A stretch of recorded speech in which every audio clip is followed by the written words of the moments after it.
Sur la question du PDG.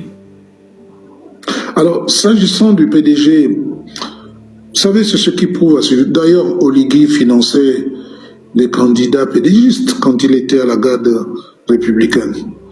Donc, c'est Oligui qui leur donne encore les moyens que le PDG aurait. Vous avez les preuves de ces assertions, ces affirmations. Ce n'est pas une question de preuve, c'est une réalité.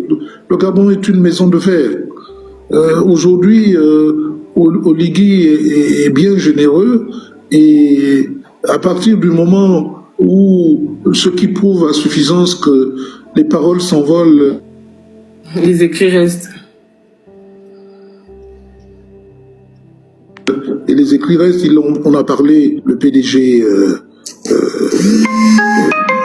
ne soit plus pendant 3 ans sur les starting blocks, mais ça, aujourd'hui, on se rend bien compte que tout ça n'a pas de sens et que le PDG est bien là, et comme c'est un parti qui ne peut vivre qu'à côté de celui qui a le pouvoir, c'est-à-dire que si Malanga devient président de la République, ils se fondront d'une déclaration pour dire que nous sommes derrière le président de la République. Pour eux, c'est le pouvoir, c'est le mangement, comme dirait Naondo, qu'ils recherchent, c'est tout.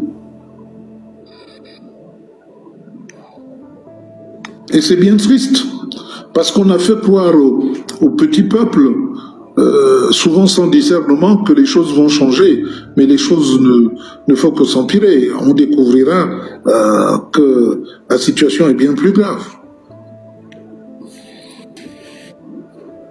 Et sur leur forte présence au poste stratégique, c'est-à-dire qu'aujourd'hui on regarde l'administration, on regarde le gouvernement, et il n'y a que pratiquement des PDGistes.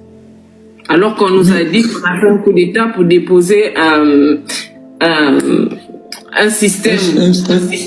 Un système. Et madame, il ne faut pas se faire d'illusions, c'est pas faire injure à Oligui que de dire c'était l'aide de camp d'Omar Bongo.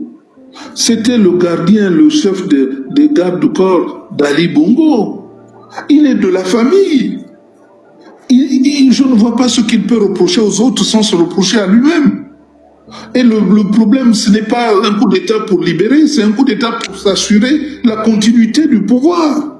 Mais on continue le pouvoir avec ceux qui l'ont toujours eu. Donc je ne vois pas ce qu'il aurait à gagner à se débarrasser du PDG dont il peut se servir. Mais c'est le peuple qui est roulé dans la farine.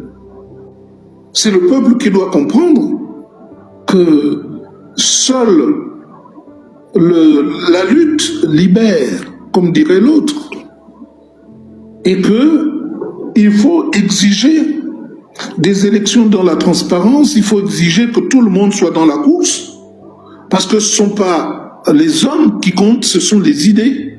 C'est un combat d'idées. Et encore une fois, si le Gabon n'a pas pu aller loin et rester à tourner en rond marqué d'énormes ressources, c'est parce que tout simplement, on a toujours mis des wagons devant et des locomotives derrière, qu'on le veuille ou non. Donc, essayons de changer, c'est l'occasion. Et pour ce faire, il ne faut pas qu'Oligui soit candidat. Dieu merci qu'il s'est mis lui-même dans la situation, tout en voulant empêcher les autres, mais tout en voulant aussi accaparer des postes clés. Il s'est mis lui-même dans la masse. Dieu merci.